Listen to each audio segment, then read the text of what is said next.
గురుతరమైన బాధ్యత, బరువైన బాధ్యత ఇదే. ఈ రోజు మీ భుజాల మీద అది ఉన్నది. అందరినీ సమన్వయం చేయండి.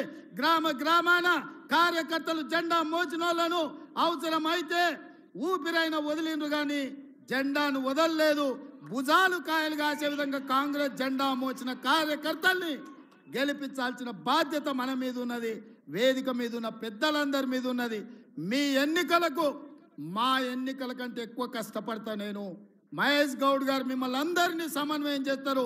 మిమ్మల్ని గెలిపించుకున్నప్పుడే నిజమైన విజయం. మీరు గెలిచినప్పుడే నిజమైన కాంగ్రెస్ గెలిచినట్టు. మీ గెలుపు కోసం, స్థానిక సంస్థల ఎన్నికల కోసం వేదిక మీద ఉన్న నాయకులమందరం కూడా పునరంకితం అవుదామని తెలియజేస్తూ మీ అందరి దగ్గర సెలవు తీసుకుంటున్న మిత్రులారా, జై కాంగ్రెస్. ఫామ్ హౌస్లో వండిన ఆయన గుండెలు ఎదరాలరా నాయన, అవునా? నేను ఇక ముఖ్యమంత్రి కొన్ని ప్రసంగాలు తగ్గించాల్సి వస్తుంది. ఈరోజు ఆఖరి రోజు పిసిసి అధ్యక్షుడిగా గట్టిగా నినాదాలు ఇవ్వాలి.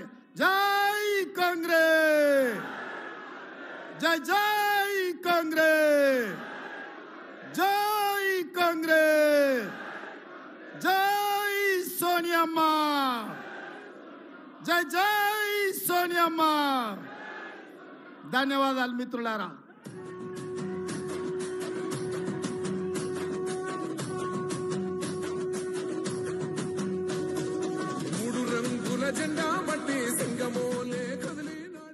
ఇప్పుడు పదవి బాధ్యతలు చేపట్టిన నూతనంగా శ్రీ మహేష్ కుమార్ గౌడ్ గారిని ప్రసంగించాల్సిందిగా విజ్ఞప్తి చేస్తున్నాను.